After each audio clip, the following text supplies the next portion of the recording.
Well, hello there.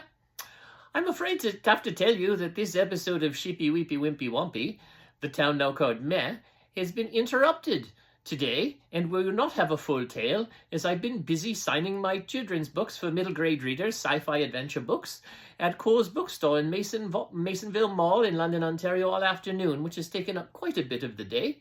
And it was very successful, actually. So I signed books, The Almost True Adventures of Brennan and Josh, book 1 in my True Adventure series, as well as The Not So True Adventures of Brennan, Josh, and Adam, book 2 in the series, the sequel to the first one, obviously.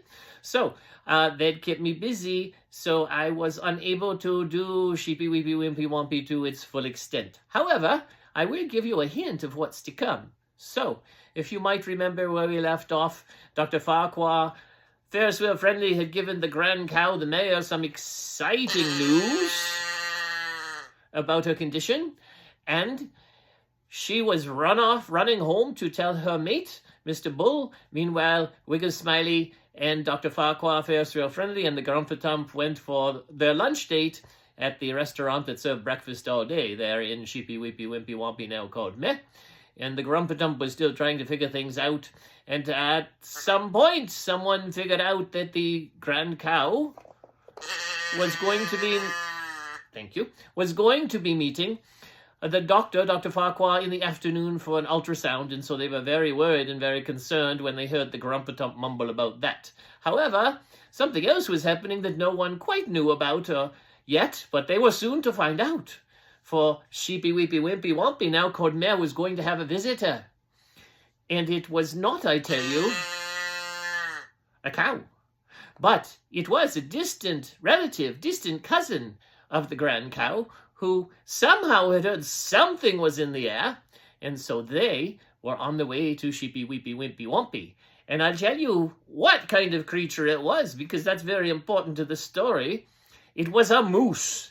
A Canadian moose. Well, I guess all mooses maybe are Canadian. At any rate, that is where we live too. So, it was on its way, was on her way to Sheepy Weepy Wimpy Wompy, now called Meh, and something strange happened. If you know anything of mooses at all, they're very large. They could trample a car too on the pathway.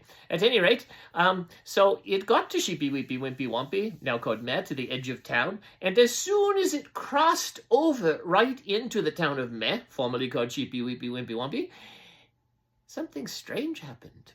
Something that the moose had never done before, in fact, never been able to do before. So 2 things.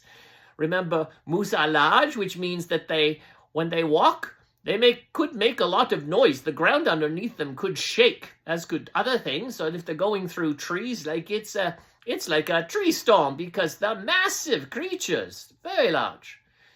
2 things there. So this strange thing happened, and think about it. Crossed the boundary into Sheepy Weepy Wimpy Wompy, now called Meh, and all of a sudden, the moose, she found that she could talk.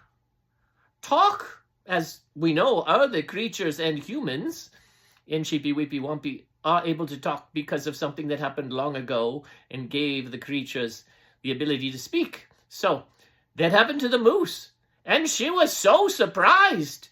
She made a loud noise, louder than this, because now she had a deep booming voice, and everything around her shook when she spoke, which scared her. And so she made a loud moo, scared, and she didn't know what to do until she saw, right at the edge of town, because that's where Dr. Farquhar Ferris Wheel Friendly kept his office, right there. Just as she crossed over and had that experience, she saw the doctor sign for his office, and that's where she headed. And she was saying, because she didn't know how else to do it, all of a sudden she could read. She read the sign. So she said, "Dr. Farquhar!" which certainly got his attention. So we'll have to see what happens next week, because my voice is not going to last after today with all the signing and what I just screamed like the moose did, or told you how the moose screamed. At any rate, that's the story for today. I know it's a little shorter, but not too short. And I hope you enjoy it, and you'll tune in next Saturday to hear what happens with the moose, who has discovered she now has a voice, and what she has to talk to Dr. Farquhar about, and the purpose for her whole visit and all the rest of it. I'll see you next week. Have a wonderful week, everyone. Talk to you later.